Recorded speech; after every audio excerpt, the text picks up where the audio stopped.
Welcome to Redacted Tonight VIP. I'm Lee Camp. Today, I have two big guests. I start off with investigative journalist and New York Times best-selling author Greg Palast. He has revealed how the Interstate CrossCheck system has been used to rig our elections, so he has now brought lawsuits against 30 states demanding their Interstate CrossCheck information. We'll also discuss why the U.S.-backed coup attempt in Venezuela has white supremacy all over it. Here's my conversation with the gutsiest name in investigative journalism, Greg Palast. Greg, pleasure to have you back. You've been busy, huh? I can't escape you. So what's up? So, while you've been focused on actual ways our elections are rigged, Interstate CrossCheck, your colleagues in the mainstream media have been focused on ridiculous conspiracy theories about Russian collusion that now seems to all be collapsing. Before we get to CrossCheck, is there anything you'd like to say to your fellow so-called journalists as to how they should be doing their job? Try reporting.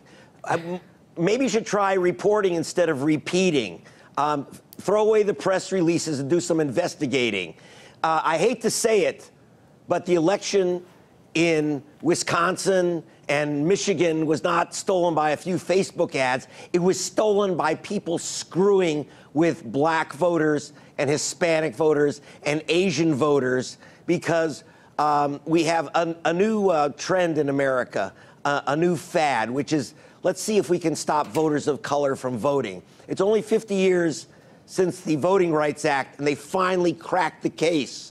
The Republicans have figured out how to zoom in on and eliminate voters of color by using such systems that I uncovered for Rolling Stone called Interstate CrossCheck. Right. I wanted, you and I have covered that before, but there are probably many uninitiated, and I'd love for you to explain Interstate CrossCheck before we get to the lawsuits. Yes. Okay, real simple. Interstate CrossCheck was created by a guy, Chris Kobach of Kansas. You can't remember that name, just think KKK.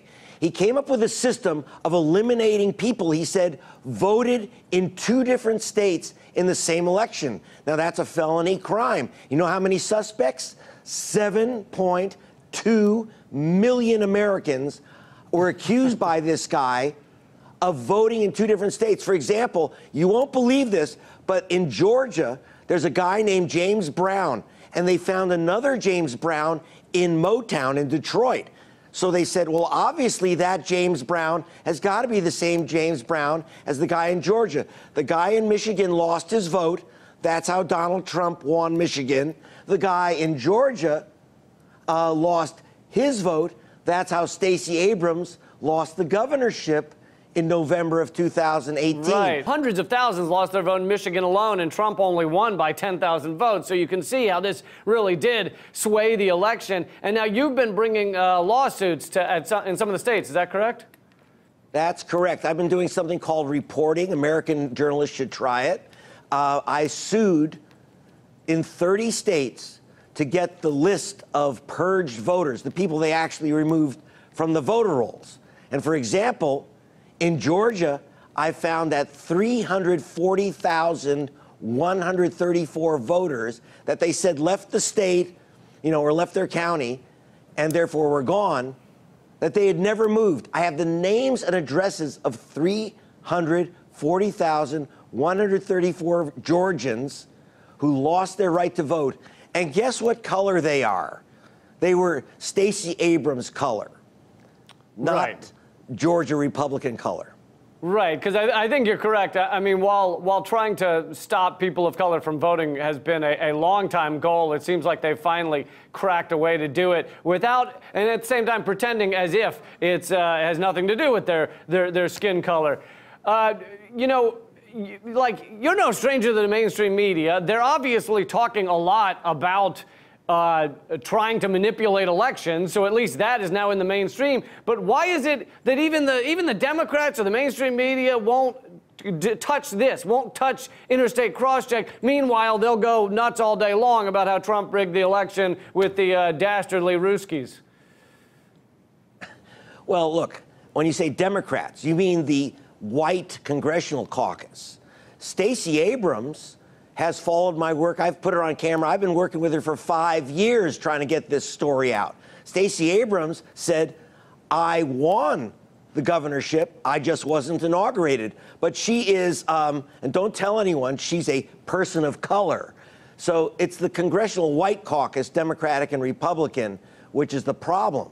And one thing, we don't always lose, by the way, is, I sued in 30 states. In Illinois, I sued with the Reverend Jesse Jackson, and they jumped off the racist Interstate CrossCheck system. And Arizona, I'm suing their behinds off, and they decided rather than face me in federal court to turn over the evidence, they decided to escape the Interstate CrossCheck system in Arizona. So we've had some victories. Believe me, It's not just all losses, but it ain't coming from the Democratic Party. Parties don't save you. The mainstream press don't save you. It's activists and journalists who just don't give a shit. But honestly, and maybe the answer is you don't know, why is this form of election rigging not interesting to the MSNBCs and the New York Times of the world, and yet they will go all day long about, collusion with Russians to stop the election? Well, I'll be very blunt about it. When we talk about stealing votes and vote suppression, and it's on a mass basis, I just told you about 340,000 people in Georgia, okay? You're talking about this massive removal of voters. And it's saying that America still has not overcome Jim Crow.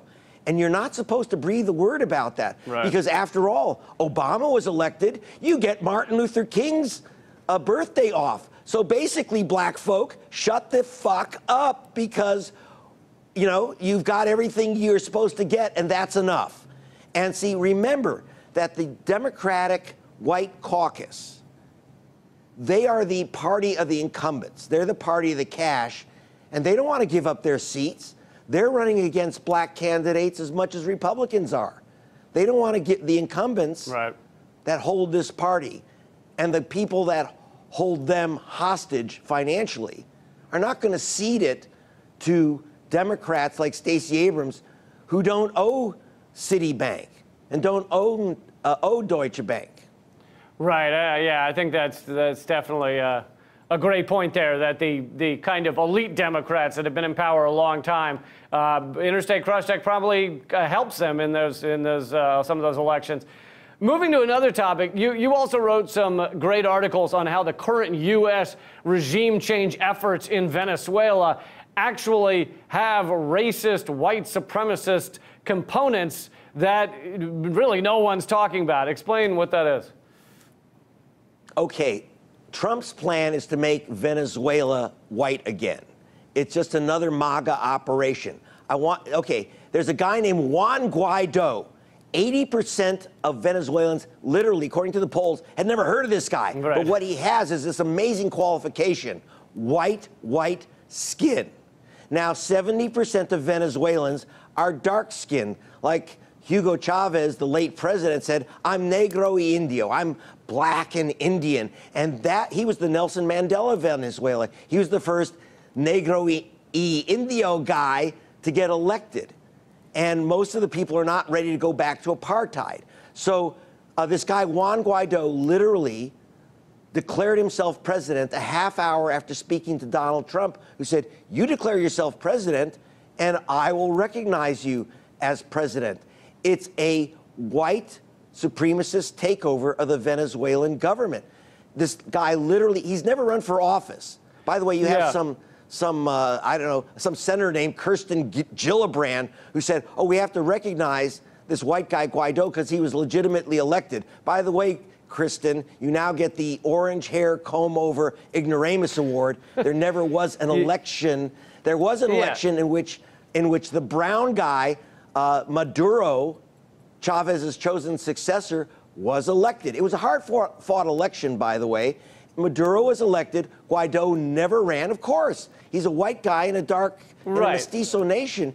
He couldn't win. And I think I want you. I don't want to parse hairs here, but, Juan Guaido, if he were to come to the U.S., might not be considered a white guy. But if you compare photos of, say, the inner circle of Guaido and the inner circle of Maduro, it's very clear that one of these groups has much darker skin, and the people that largely continue to support Maduro have somewhat darker skin, are usually connected to indigenous populations. So there is a kind of white and people of color dynamic, even though if your average Venezuelan might move here, you don't know whether people would say you're white. It's a little more complicated than that. But well, that's very interesting because first of all, I hope you can flash up on the screen the pictures of the National Assembly members, their Congress, who support Guaido.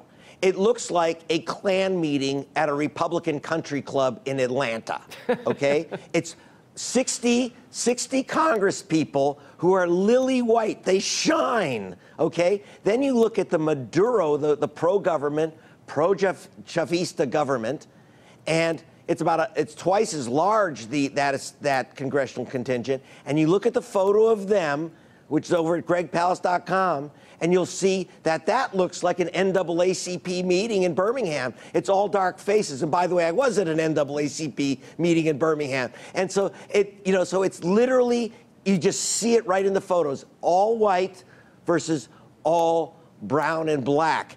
It's black and white in Venezuela, and we are supporting a white supremacist takeover.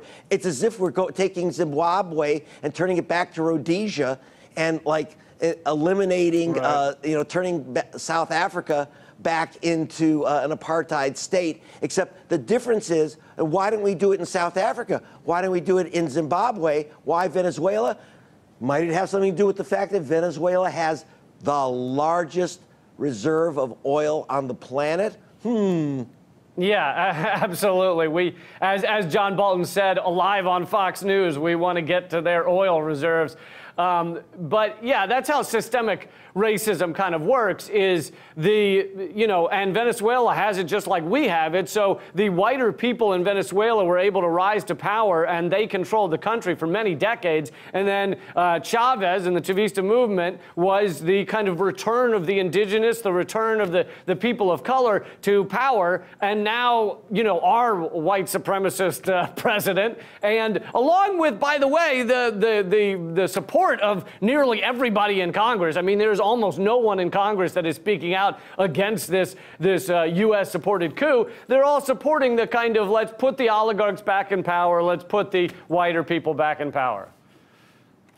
Well, remember that the Democratic Party, the mainstream Democratic Party, does not like Medicare for all, and Chavez brought Medicare for all to Venezuela. So there's universal health care in Venezuela, which we don't have in the USA, and that, of course, angers not only Republicans, but Democrats. I mean, all joking aside, the CIA fact book, and remember, the CIA's own internal fact book on Venezuela says that when Hugo Chavez came in, 50% of the population lived under the poverty line on top of a big pool of oil. By the time Chavez passed away a few years ago, Venezuela poverty was cut in half. The mortality, the life expectancy grew by a decade. Yeah. Universal schooling expanded to almost everyone from almost no one. It was an astonishing New Deal. He was Nelson Mandela and Franklin Roosevelt combined, and there's nothing scarier to today's Democratic Party and Republican Party. Yeah, and he cut extreme poverty by 70%. And I've watched MSNBC and some of these others just act like they go, oh, the moment Chavez got into power, everything just tanked, everything got worse. Simply not true, just straight up lies. We have about 1 minute left. I wanted to move on to Brexit real quick. I know you spent a lot of time in the UK, and I'm sure you have an opinion on this. On one hand, Britain leaving the EU could take them out of the hands of many of the greedy corporatists who rule a lot of these trade deals and work to crush democracy. On the other hand, nationalism and isolationism is also dangerous because it tends to go hand in hand with xenophobia, racism, and basically not working with the global community. So what's your take? One of the awful things about Brexit is backed by a bunch of racist pinheads and white supremacists of Britain. But that doesn't mean that we should run into the arms of the globalists. I mean, this is the Fourth Reich. The EU is controlled by companies like Monsanto, which is now a German company under Bayer.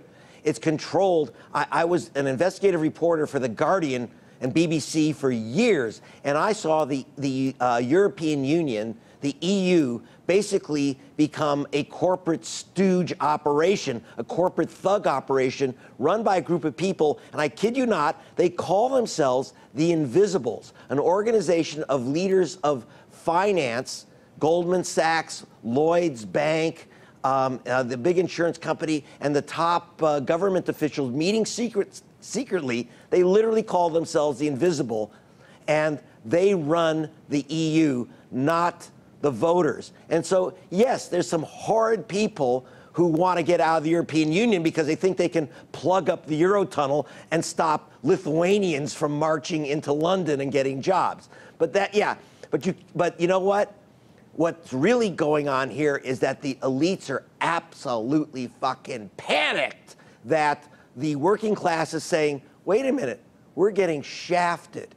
The German, you know, Britain doesn't sell cars to Germany. Germany sells cars to Britain. Yeah. It's about time that the British unemployed workers decide that they've had enough. That globalization, believe it or not, has not promised them the wonderful new future.